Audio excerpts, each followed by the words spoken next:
They laughed at her, mocked her, ordered her to strip off her uniform, calling her just a cook. But minutes later, the ground shook, and every man in that dusty desert camp stared up in shock because the simple woman they humiliated was now thundering overhead in an F-35, and no one would ever underestimate her again. Kara Thompson arrived at Camp Black Ridge with her duffel slung over one shoulder and a quiet determination in her eyes. "Bet she burns Pop-Tarts," he muttered. "We don't need dead weight here," he growled. "Lose the uniform. Civvies will do for the kitchen." She was calm, measured, a woman of few words. The patch on her chest read US Air Force, but to the soldiers stationed there, she was invisible. Just the new cook. Private Jensen snorted when she passed. Captain Reese glanced at her uniform. Kara didn't flinch. She simply nodded and walked off silently. But inside, something shifted. Everything changed. Because she wasn't just a cook. Not even close. Days passed. Kara worked quietly in the mess hall, enduring jeers and jokes. They mocked her soft voice, her simple ponytail. One afternoon, Sergeant Blake dumped a full tray of food on the floor and barked, "Clean it up, air fryer." Kara knelt down and picked up each piece without a word. But when her sleeve rolled up, revealing a faint tattoo of wings and fire, she requested reassignment. "Nice ink," sneered Blake. "What is that, a bird?"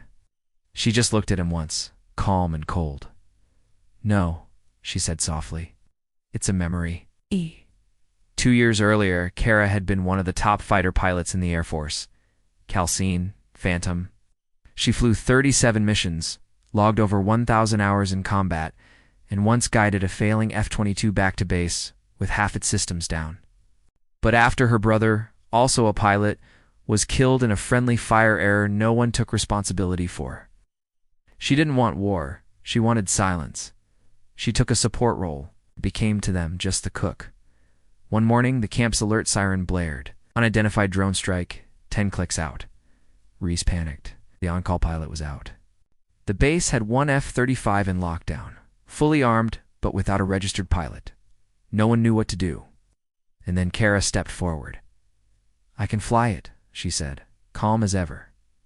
Reese laughed. You burned scrambled eggs."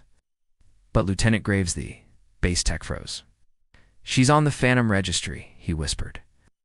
Reese's face went pale. "Get her clearance," he barked. Blake muttered. "She's a damn legend." In less than 4 minutes, Kara suited up.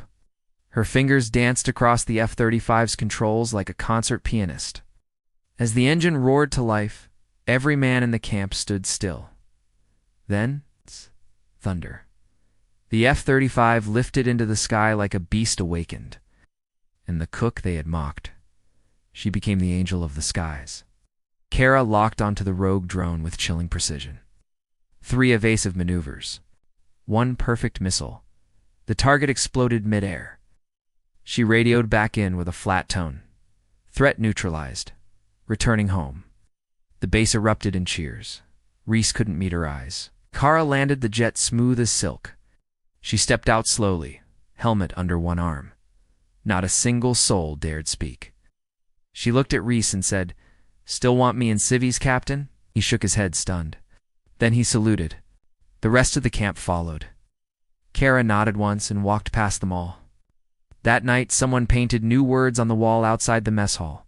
Respect is earned, but she already did. They'd all learned something. Never judge a warrior by the job she chooses, because sometimes the quietest soul flies the loudest thunder.